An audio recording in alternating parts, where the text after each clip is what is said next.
Still can't get used to that. Welcome, everybody. Drive Through Sports. Adam Freeman alongside me is Paul Brees, coming to you from Brentwood, Tennessee. I'm in the busy metropolitan or metroplex of Ackworth, Georgia, on what was December the 22nd, which, by the way, Steve Garvey's birthday today. Happy 73rd birthday to Steve Garvey. Now, I got a little side note here. Okay, Brees. So for my 50th birthday, which was on the 22nd of November, Gretchen got me. Have you heard of Cameo? Do you know what Cameo is? Oh, sure. Shout out, right? Yep. Got me a Cameo from Steve Garvey. Oh, nice. It's probably one of the best gifts I've ever gotten in my entire life, because number one, it's Steve Garvey. Number two, you're not expecting that, right? At all. That's right. So it was pretty darn cool. So I've got that, and you have it for life. Like, you have the audio, you have the video, just forever. You've got the file, and I've also got an audio file of it. So what I did with the audio file is, on it, he's got a couple of times when he's like, "Hey, it's great what you're doing with Hoya Nation Sports Broadcasting." And so what I did was I cut it up, and there's one part in the thing where he's like, "Hey, Adam, this is Steve Garvey." So I cut it and I edited it to this. This is Steve Garvey, Hoya Nation Sports Broadcasting. So at some point in the 2022 season, we're going to go to commercial, and Steve Garvey's going to take us to commercial at some point. Love it. That's awesome. Cool stuff. Well, we got a lot going on today. A lot has happened. Again, the NBA continues to struggle with COVID protocols. The NHL straight up just shut down until after Christmas. You got a lot of shuffling going on with college basketball games. Some of these predetermined matchups have been shifted around. A couple of those happened. In fact, one happened tonight in Kentucky and Western Kentucky, which we'll talk about. The first thing that caught my mind, and I don't know if you've heard this, in between your dog sitting duties, and just a sidebar, how did you get roped into that? Were you just the last? Well, let me tell you a quick story, right? As you know that when you send kids off to college, the stress levels, the stressors just start arising, right? Little did you know that apparently in this world, pets are a fantastic stress relief. Oh, they're great. Yeah, right. Except for the fact that when you get a puppy, it's like getting a newborn. It whines, it cries, it poops, it pees. There's a lot of variables that you don't think about. Second of all, we didn't see one dog when we were in college. Apparently, this is a huge deal. I mean, like, everybody's got a dog. So in like the dorms? In the dorms, support animal or whatever they're called. I know we had a duck once. That's fantastic. That's fantastic. So everybody has a dog. Anyway, my daughter, Junior, has a dog. Has a puppy. I should clarify. Has a puppy. It was, and obviously the worst thing that happened in this whole scenario, found out through Instagram, right? Social media struck again. Oh, in a negative manner.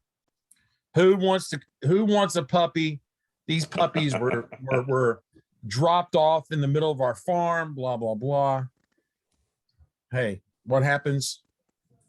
She says, "Can I have this puppy?" I say no. Mom says yes. And I took the L. Look, we all know who's running that ship, who's piloting over there off of Murray Lane. We all know. This is no surprise. And there's nothing wrong with that, right? I mean, no, not at all. Not at all. Yeah, I mean, I'm married up, and it's I'm a winner. But like back to the dog. They went out to watch the lights at Opryland. Went to take a lap around Opryland. Right. Obviously, a great tradition. I took one for the team, short straw. stayed at home with the puppy, and that's where we sit. So anyway, back to your COVID. the COVID thing. I mean, so here's the deal. Like this could be a major situation.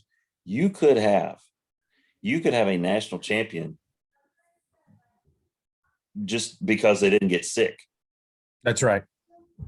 So if somebody can't play in the semifinal, then the other team advances to the final. If they can't play in the final, or if they can't get the final played due to illness or outbreak by the January 14th, the team that is not sick wins the national title. That's right.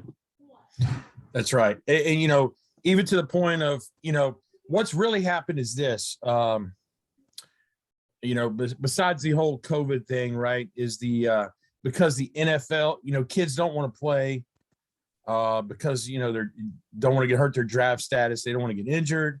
Right. The transfer portal, once a team plays or has, you know, the transfer portal has changed everything. People may not want to play in a bowl game or participate. So you have Texas A&M who's got to drop out of the Gator Bowl because of, and listen, the Gator Bowl is a little ways away, but the majority of it, they're saying it's possible COVID reasons. But if you want to include that into the lump, but it's definitely transfer portal. It's definitely guys that are sitting out. I think they had like 38 scholarship players, and 13 of those 38 scholarship players available were O and D linemen. I mean, so they were definitely shorthanded, but things have changed. The bowl games are not as important to those people that have a shot at the next level.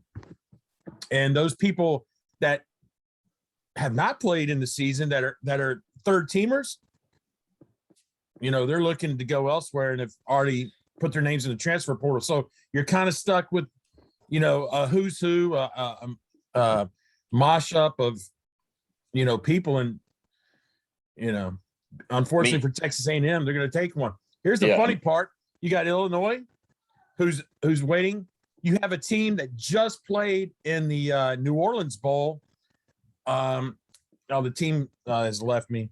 They just played in it, and they're ready to go again.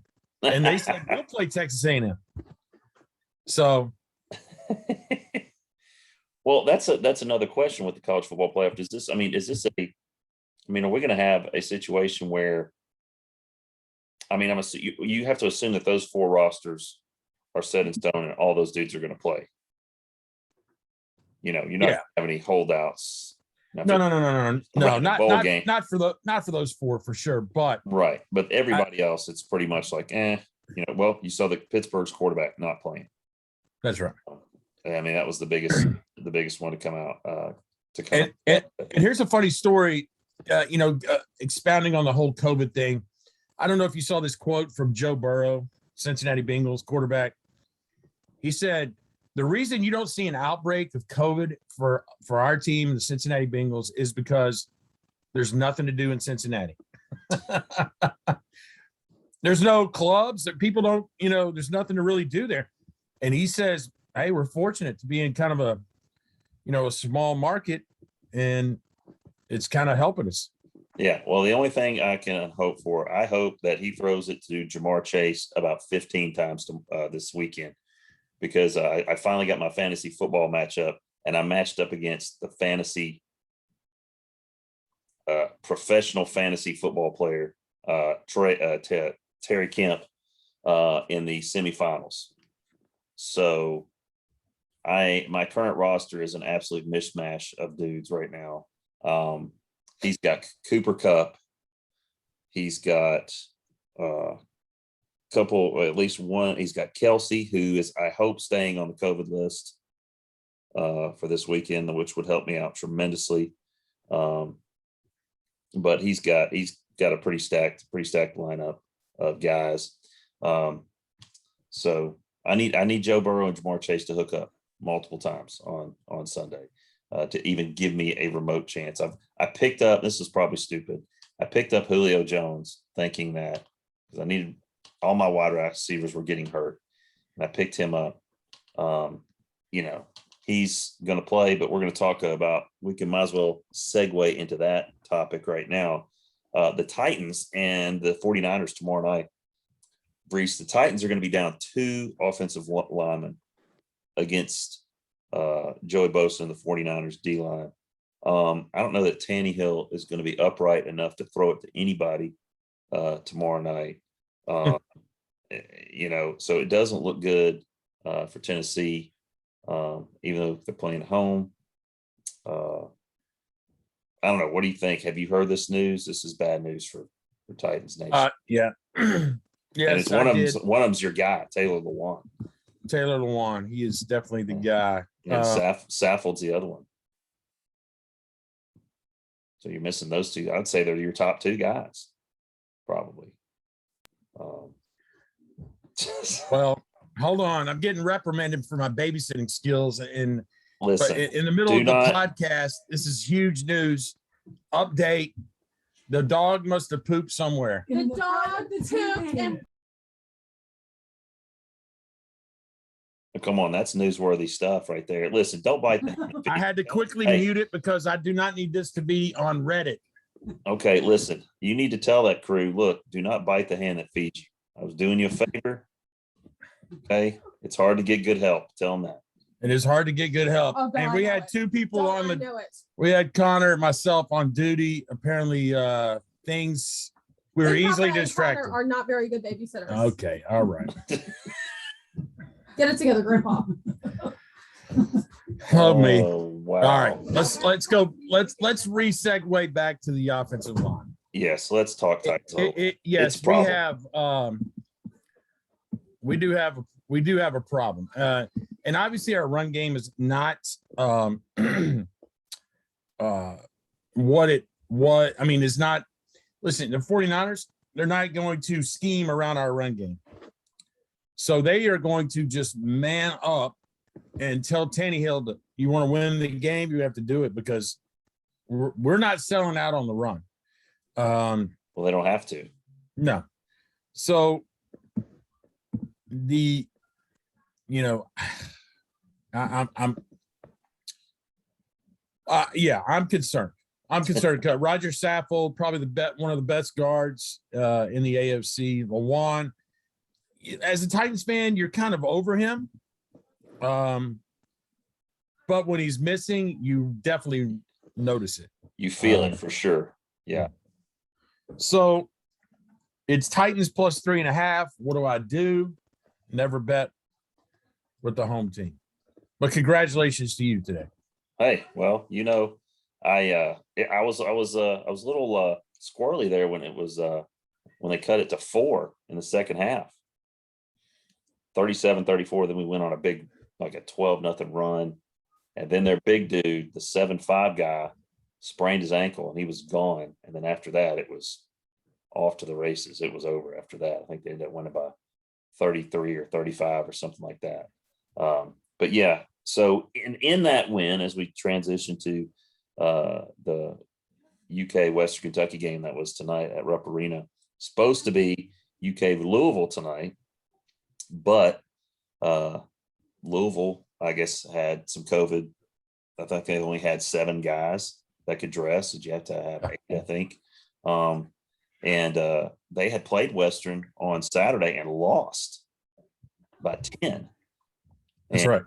So basically, Kentucky just said, called up Rick Stansbury and said, "Hey, let's play." And really, Kentucky with nothing. There's no positives in Kentucky playing Western Kentucky, which is why they don't do it every year. Because the only thing that can happen is they get beat and they look bad. If they win by 35 like they did tonight, they're supposed to win by 35. So nobody's really impressed. What was impressive was the 28 rebounds that Oscar Tshiebwe got tonight. I mean, every ball that went up, it seemed like he had a chance. He came away with it. It's unbelievable. This guy, I have never seen anybody rebound the way this guy rebounds. I mean, and it's not like a Moses Malone deal where he's missing shots close in so he can get his own offensive rebound.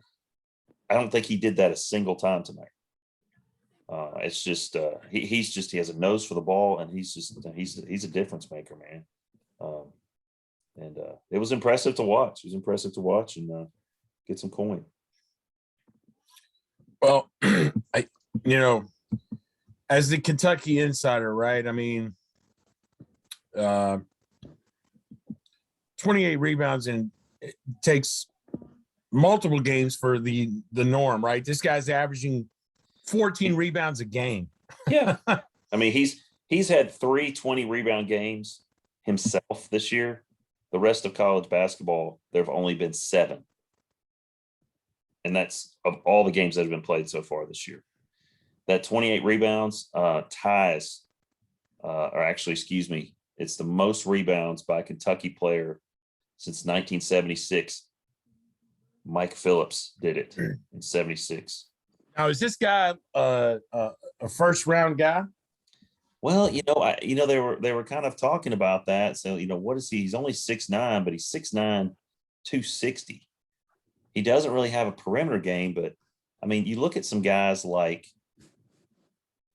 you look at guys like Ben Wallace. He had an NBA career. He couldn't shoot, but he could darn sure rebound.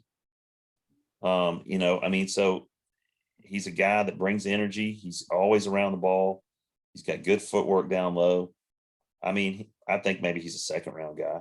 I don't know that he's a first-round guy unless he can get he's got a pretty decent mid-range, like 15-footer or whatever, but he's going to have to work on that. But his footwork inside is really good. But Wow. I think he's somebody will pick him up. He'll be on the roster next year for sure. And I don't know what the deal, the guy, I've seen him interviewed. Seems like the nicest guy in the world. I don't know what Bob Huggins' problem was. He had some kind of problem with him that made him want to leave. I think that speaks to how difficult Bob Huggins is to be around. If this kid couldn't get along with him, I mean, because he's a salt of the earth type kid. I mean, just really, really humble for what he's doing. But yeah, it was actually, it's a fun game to watch. And we'll just ride the wave. The Hawks tried to come back against the Magic tonight, fell a little short. Magic ended up winning by 6. So I was 2 for 2 tonight on my predictions. Man, riding the wave. Yeah, big time. Keep it going. Keep it going. Well, you had the inside source on the Hawks situation. I did have the inside source on the Hawks, and it's some more going. They just the dominoes keep falling here at what was Phillips Arena. Well, as Joe Burrow would say, there's a lot to do in Atlanta. Apparently a little too much. A little too much going on. That's right. That's right. Anyway, well, I'm glad that the I guess your dog sitting duties now are probably curtailed for the future. I would assume that you're probably off the list now due to the epic fail. Man, I'll tell you what, it's a lesson that I learned pretty quickly in marriage. Yes. You mess up doing the laundry, you don't have to do the laundry anymore. Don't touch it. You mess up washing the dishes, don't touch it. Making the bed. Well, you know what? It's a strange subject you're mentioning, is making the bed, right? I'm not sure your philosophy around bed making in the morning. Mine is, why do it when you're going to get right back in it? I'm there. Okay. Yeah. So, however, the powers that be need it made.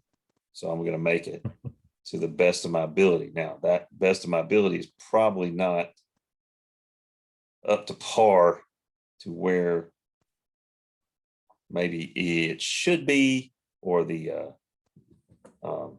standard of bed making. I'm just not there yet. There's too many additional pillows. And I don't seem to get the proportions right on the sides. The tightness and lack of wrinkles apparently is sometimes falls short of where it needs to be. So, hey, I don't want to interrupt you, but you know how we talked about yesterday about our conversations as we get older become, pretty much circled around certain topics. You mentioned something right there in the bed making thing is pillows. when we were younger, it was one pillow. I could roll with one pillow. Now, I know you have more. man, I have got a harem of pillows. And I have, and I'm not sure if we've talked about this before, but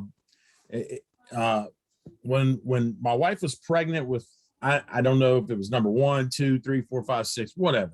Well, I mean, it gets confusing once you get out past 3. That's right. So there was a thing that she had. It was called a body pillow. It's a full length, from. I'm aware. I'm aware of the Okay. body pillow. Yeah. Body pillow.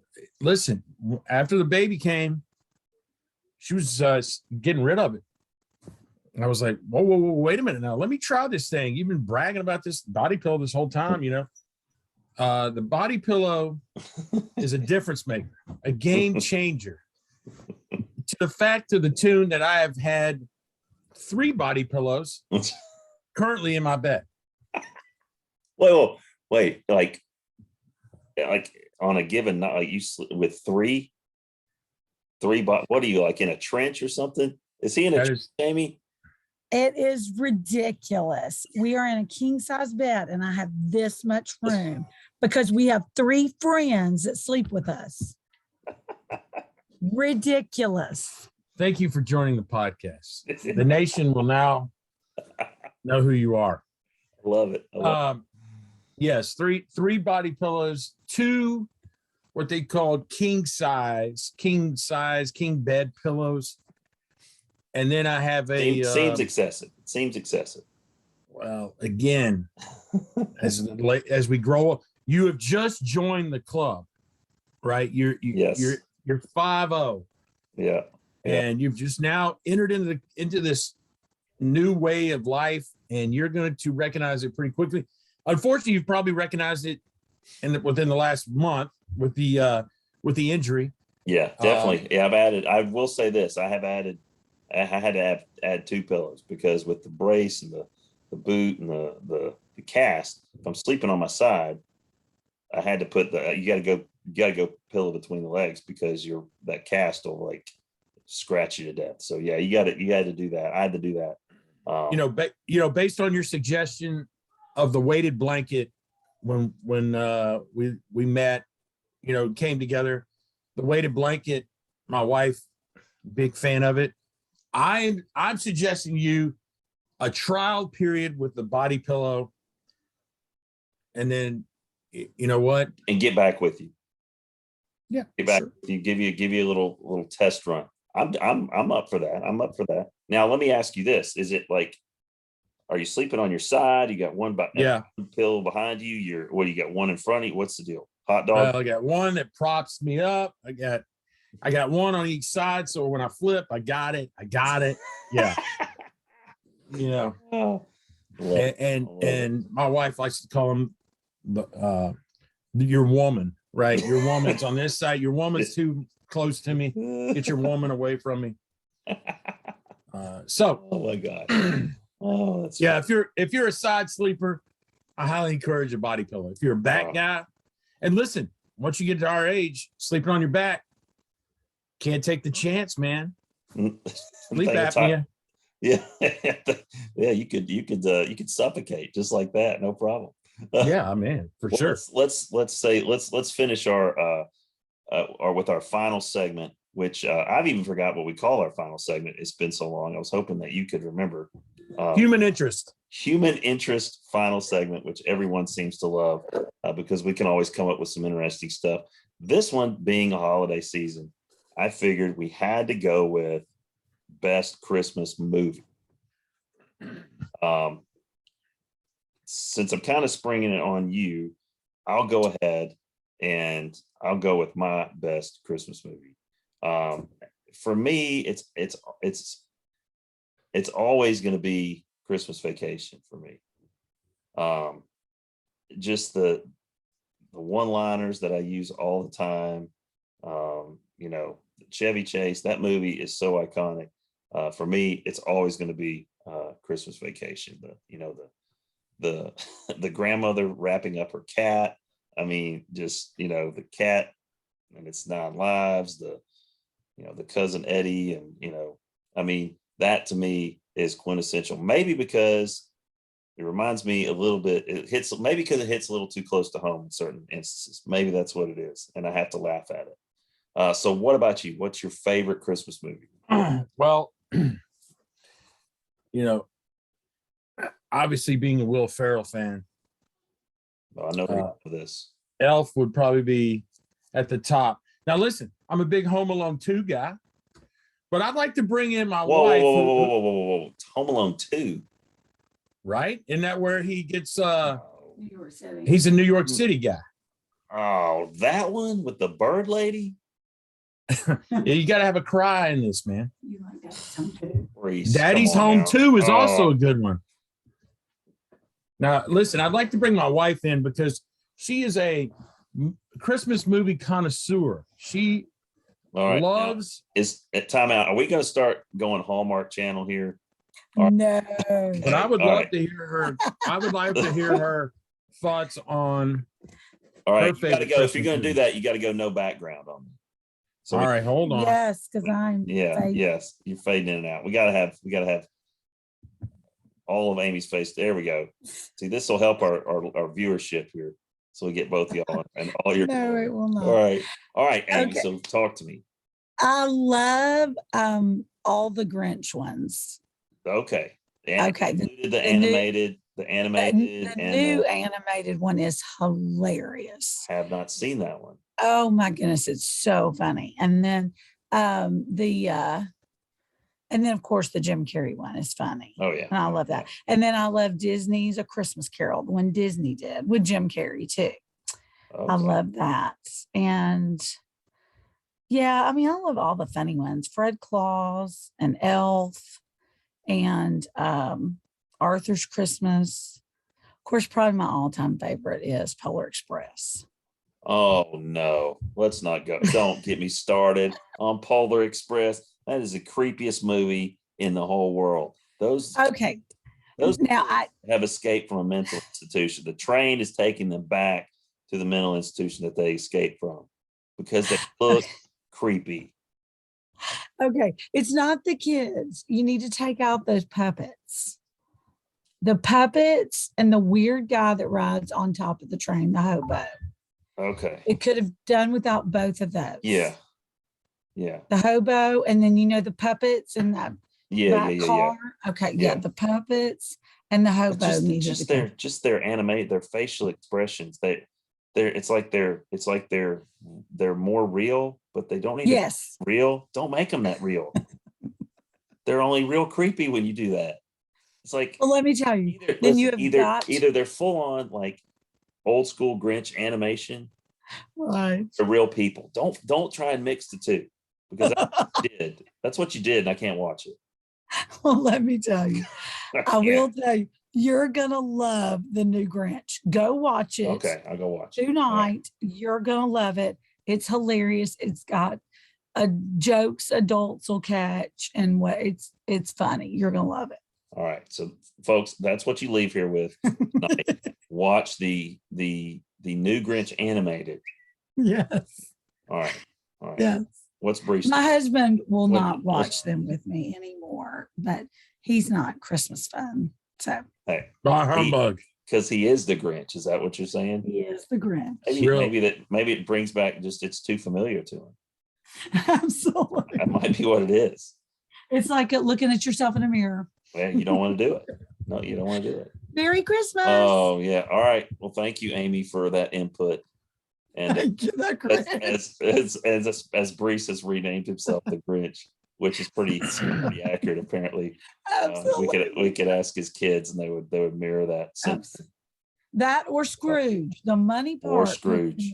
Hey, you don't listen. You don't have to tell me. Okay. All right. Couldn't go Everybody, either listen. without- Look, everybody right now complaining about gas is $3.75 a gallon. Dude, I was paying $4 a gallon back in 1986. I've been Yeah, I paying was $4 a prepared. gallon for 40 years. So I I don't don't mind taking you, but you got to give me some yeah. gas money. give me some gas money, but you're going there anyway.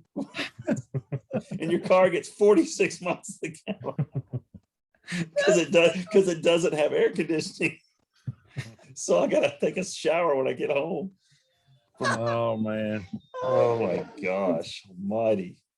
Well, dude, this has been fun. I don't know if you'll get a chance to do one before Christmas.